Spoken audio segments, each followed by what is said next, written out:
In our last video, we talked about work. Now we're going to talk about energy, specifically potential energy, specifically gravitational potential energy. So when we have an object that is elevated against gravity, just like we saw with work, we find that gravitational potential energy, or the energy of an object due to its position, is equal to mass times gravity times height. Now remember when we talked about work, we said that it was force times distance. And then in order to find the force of an object, when we were lifting something against gravity, we saw that it was mass times little g. And here we have mass times little g times the height. So we have to do work to elevate an object, and when we do that, then that energy is stored, and it's a potential for this object to then move and increase in velocity.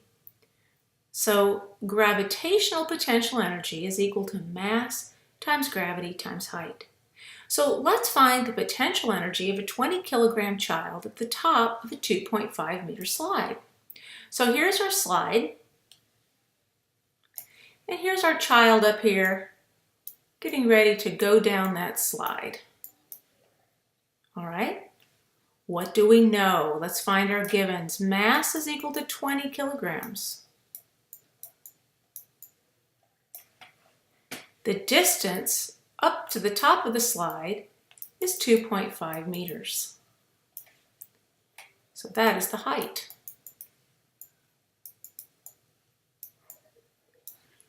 All right, now our formula says we need mass times gravity, the acceleration due to gravity, times height. And little g, if this slide is in fact on Earth, is equal to 9.81 meters per second squared. So now we can just multiply all of those together.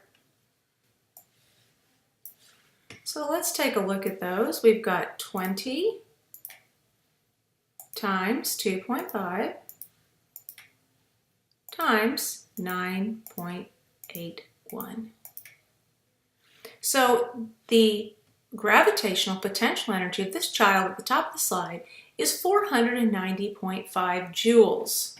So G P E equals 490, we can round that to 491 joules.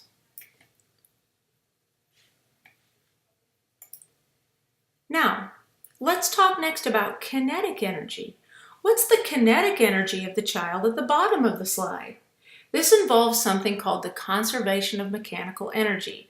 Mechanical energy is all the potential energy and the kinetic energy of an object at any given time. That value is conserved. Now, we're going to pretend that this child is in a magic physics land that has no friction. Okay, in real life we do have friction, so some of our energy is going to be lost due to the opposition of friction, but we're not going to pay attention to that here. So when the child slides down, he starts with maximum potential energy at the top. As he slides down the slide, that potential energy is converted into kinetic energy. So the kinetic energy at the bottom is at its maximum, which means that the kinetic energy at the bottom of the slide is equal to 491 joules, just like the potential energy was at the top. This is showing conservation of mechanical energy. Now, what's really cool about a problem like this is we can set these two equal to one another, okay? So one is equal to the other one when it's conserved. So I can say that gravitational potential energy is equal to kinetic energy,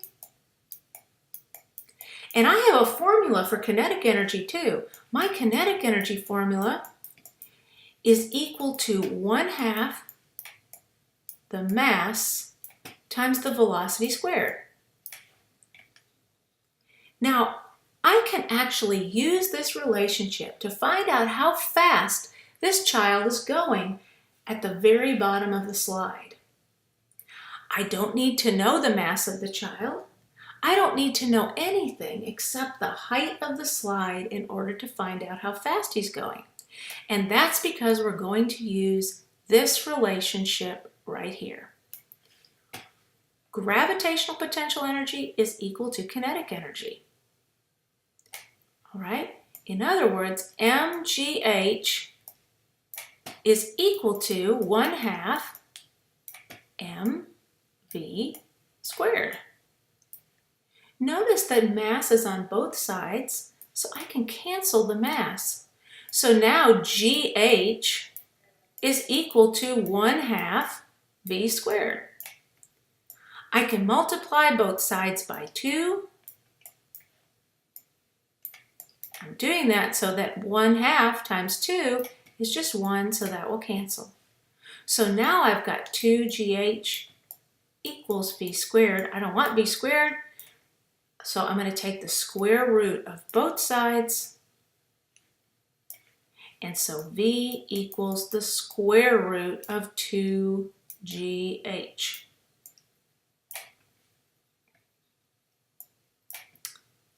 So now all I have to do is plug in my numbers. My velocity is equal to the square root of 2 times 9.81 times 2.5. So let's punch in those numbers. 2 times 9.81, 81 times 2.5, 49. But remember, I have to take the square root of that. So second square, second answer. So my child is going 7 meters per second at the bottom of the slide. We know this because of the relationship between gravitational potential energy, and kinetic energy. This demonstrates the conservation of mechanical energy.